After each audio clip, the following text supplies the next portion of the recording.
Maddə 7.13. Dar qapıdan girin. Çünki həlaka aparan qapı geniş və yolu enlidir. Bu qapıdan girənlər çoxdur, amma həyata aparan qapı dar və yolu ensizdir. Onu tapanlar azdır. İsa burada nə demək istəyir? Yəni birinci növbədə deyir ki, dar yolu tapanlar çox az olur. Geniş yol axtarmaq lazım deyil. O ilə sənin qarşındadır. Amma dar qapı bir seçimdir. Maddə 7.13-də. Bunu da biraz izahına baxaq. Dar qapıdan girin. Bu insanın Allaha itayət edən, müqəddəs, doğru yolu seçməsi deməkdir.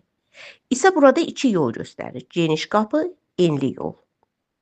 Həlaka aparan yol, bu yol insanların çoxunun seçdiyi yoldur. Günaha, öz istəklərinə görə yaşamaq aparır. Allahın əmrlərinə itayət etməmək deməkdir. Yəni, onun əmrinə itayət etmədən yaşayırlar. Bu rahat görünür, çünki çox adam o yoldadır. Amma sonu həlak və Allahdan ayrılıqdır. Misal gətirək, günahın normal sayılması, tövbə etmədən yaşamaq, Allahın sözünü bilə-bilə pozmaq, insanlara uyğun yaşamaq, Allaha yox. Dar qapı ensiz yol, həyata aparan yol. Çətin görünə bilər bu gün. Özünü inkar etmək tələb edir. Günahdan uzaq durmaq tələb edir. Allahın iradəsinə uyğun yaşamaqdır. Bu yolu az adam seçir, amma sonu əbədi həyatdır. Allahın padşahlığı niyə dar qapı deyilir buna? Çünki hər şeyi özü ilə aparmaq olmur. Günahı, təkəbbürü, kini, küdrəti tərk etmək lazımdır. İtayət və tövbə lazımdır. İmanlı həyat ciddi seçim tələb edir. Dar qapı İsa Məsihin özü ilə getməkdir. Çünki Yəhya İncil 14.6-da deyir ki, yol, həqiqət və həyat mənəm. Bu ayələr bizə nə xəbərdarlıq edir? Bizə nə deyir? Çoxluğun getdiyi yol həmişə doğru yol deyil. Doğru yol bəzən tənha görünür. Sən o yerdə tənhasan, hər kəs o yolla gedir. Ancaq sən tənha bir yolla gedirsən. Amma Allahın razı olduğu yol həyat aparır. Bu imanla insan üçün hər gün seçim məsələsidir. Ya Rəbb, mənə dar qapını seçmək üçün hikmət ver. Geniş yolun cazibəsindən bizi qoru. Bizə sənin yolunda sabit, itayət ver ki, həyata aparan yolu tapa bilək. Amin. Həqiqətən bu izah bizə nə göstərir? Bizi dəyişdirir. Və biz burada Saula və Davuda baxa bilərik. İkisi də səhvlər etdi, ikisi də günahlar etdi. Bunun biraz izahına baxaq. Saulun səhvləri, nəticələri. Şaul Allah tərəfindən ilk padşah seçildi. Amma itayətsizlik onu məhv apardı. Şaulun əsas günahları Allahın əmrinə tələsməklə itayətsizlik etməyi idi. 1. Şamil kitabı 13-cü fəsli oxusaq, Peyğəmbər Şamil gəlməli idi. Amma Şaul səbr etmədi. Qurbanı özü təqdim etdi. Halbuki bu onun işi deyildi. Bu itayətsizlik, tələskənlik idi. Allahın əmrinə yarımçıq itayət etdi. 15-də 1. Şamil. Allah Amaleklərin üzərində hökm çıxarmışdı. Amma Şaul ən yaxşı heyvanları saxladı və padşahı öldürmədi. O özünü doğrultmağa çalışdı, tövbə etmədi. Şaula nə gətirdi? Şaulun günahları ona bunları gətirdi. Padşahlıq əlindən alındı. Allahın ruhu ondan uzaqlaşdı. Daxili narahatlıq, qorxu başladı. Davuda qarşı paxıllıq və qəzzəb yarandı. Sonu faciə ilə bitdi. İtayətsizlik, üstəgəl təkəbbür, yəni bərabər olur ruhani süquta. Şaulun ən böyük problemi tövbə etməməsi idi və özünü haqlı çıxarması idi.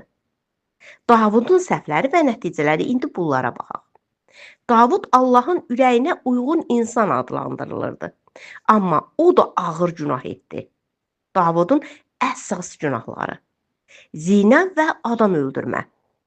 Baxın, görürük ki, bundan böyük bir şey yox idi. Həm zina etdi, həm də adam öldürdü. 2-ci Şamuyel kitabı 11-12-yə baxırıq. Davud Batşeva ilə zina etdi. Onun əri Uriya ön cəbhəyə göndərildi və öldürüldü. Bu çox ağır bir günah idi. Davuda bu nə gətirdi? Davud tövbə etdi. Amma nəticələr yenə gəldi. Ailəsində problemlər başladı, oğlu öldü, oğulları arasında üsyan oldu. Öz oğlu Avşalom ona qarşı çıxdı. Həyatında çox ağrı və göz yaşları oldu. Amma Allah onu tam tərk etmədi. Padşahlıq əlindən alınmadı.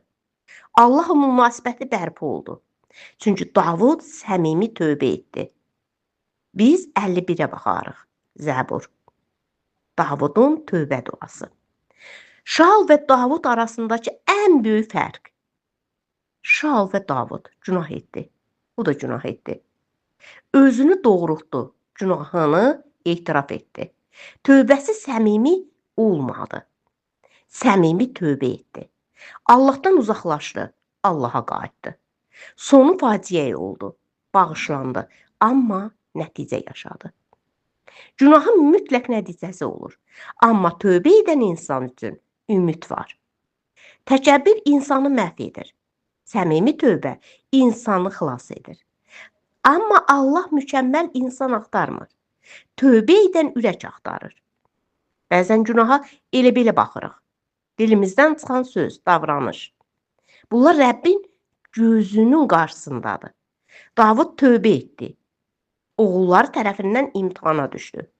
Filiplər 1:21-ə baxa bilərik. Çünki mənim üçün yaşamaq Məsihdir. Ölməksə qazancdır. Düşünə bilərik. Biz həqiqətən onun üçün yaşayırıqmı?